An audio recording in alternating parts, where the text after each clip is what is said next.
And thank you very much for NOAA for continuing to put on great events. We also have a longer, deeper session after this in the workshops. If you had Q&A, please come to it. Look, at Lumia, we have a global focus as a fund. We both invest in developed countries, so Europe and the US, looking for market leaders, but we also really love emerging markets. And I think one of the prototypical examples of why we get very excited about the emerging markets is Careem, and so very excited that Ankur could make it here to come and chat with us. The Middle East is one of the areas that we look at many of them, but I think they're as similar in their differences is maybe the way of looking at it. Ankur, when you think of the Middle East, and you haven't been there your whole life, you've spent time in quite a few different markets and have both a venture and entrepreneurial background as well. What do you find that's actually unique about the Middle East? And as you're thinking about building a durable business that has good moat and can protect you from other entrants, how do you look at that in the Middle East and Muslim countries and Arabic-speaking countries? So thanks for having me here. Peter, I think, as you know, we feel the Middle East is one of the most exciting markets to be in. There's a lot of challenges, but that's what makes them opportunities. I think there's 700 million people in the region from Morocco to Pakistan, and I think it's something that most people tend to underestimate is the purchasing power. So the Middle East, North Africa, as a region is 1.5 times bigger in terms of economic production than India.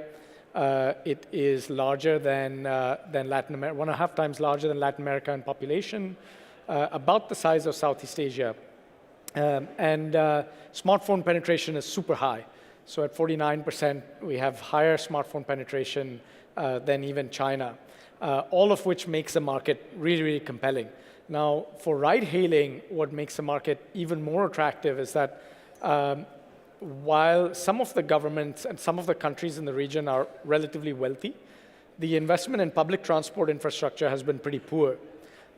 So road and rail kilometers per 1,000 people is among the lowest in the world, which of course generates a huge demand for convenience and on-demand solutions like ride-hailing. Of course, there are some cultural restrictions on women driving as well, which we're working hard to overcome. But all of these things make the market very, very fertile for us. And I think there's two more characteristics of the market that make it actually even more interesting for us. There's a lack of kind of e-commerce enabling infrastructure. So there's no payments providers, there's no call masking providers, there's no SMS providers across the region, and these are all things that we've had to stitch together, which increases the barriers of entry for others. And second, we're now the largest internet platform in the region. So with over 1 million requests per day, we happen to have the most engaged kind of user base in the region. And so with a consumer spend of about $2 trillion and only 2% of it online, the opportunity for us to build a kind of $100 billion business over the next 10 years is enormous. Now, certainly, you're not the only ones to have seen the tremendous potential. Uber has tried to come in pretty aggressively into the Middle East and is running number 2 relative to you. How do you think about entrance? And certainly, you're not the only player that's trying to lock up a market and has a first world company with a ton of potential resources coming in. How do you think of it from a competitive dynamics and what you're doing to kind of maintain the lead and continue to build and own that market? So first of all, we're very grateful to Uber for competing with us. It definitely helps to have someone who's that good to benchmark yourself against and to stay ahead of. And they've certainly educated investors, governments, consumers, drivers who we call captains, as well as as well as our potential candidates about the industry. So we have a lot to thank them for. And at the same time, when you're a small company and have no capital, and someone like Uber comes in and starts paying your captains thousands of dollars a week to stand by and not serve you, it definitely is nerve-wracking. And I think what we've had to do is we've had to be much more efficient than them in terms of how we deploy our capital because we've historically had less of it.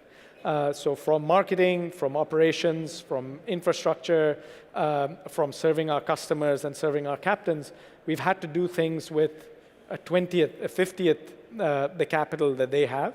And consequently, we've built infrastructure that's much, much more durable. We've built a relationship with our customers and our captains that is personal, that's warm, and that's supportive without having spent a lot of money on it. So we've been forced to be much more efficient operationally as a result of the scarcity of capital that we've historically had to deal with.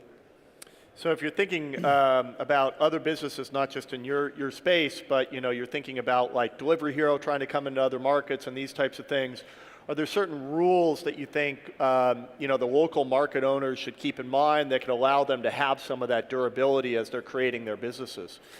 Yeah, absolutely. I mean, I think the first thing is to not be afraid. And I think the thing that we've had to learn over and over again is, of course, this is a small market for other international companies, but it is where we live and where we will live and die. And so it's a huge market for us.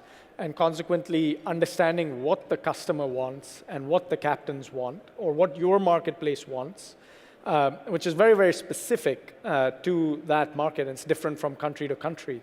So for example, we launched cash as a payment product about 9 to 12 months before Uber did. And at the time that they were advertising on billboards, but only 10% of the population had credit cards, this was both an inefficient way to spend marketing money and a small pool of people to go after. And so we were able to grow our business really dramatically that year as a result of this product and system that we had built to both serve customers in cash and then to collect cash. And the same thing for integrations with loyalty programs and the like, which are very, very localized, that a larger global competitor is just not going to get around to focusing on, given the size of the market for them. That's great. Well, I know we're out of time, and like I said, we actually have a longer workshop going to be going on. Please come if you have some other questions, would like to dig in.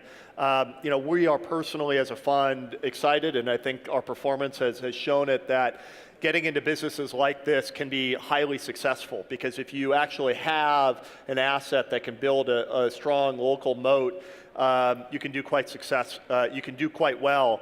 And these big companies that are trying to scale around the world, they don't know your local markets. And if you can create a closer relationship there, it's just very difficult to pick an American or a European or somebody up and say, hey, you're going to know what's going on here. And when the sizes of these economies around the world are what they are, if you're not taking advantage of that, then you're missing out on a tremendous amount of the value that's potential out there. Absolutely. But we will let you get on to the next conversation. Thank you. Thank you very much.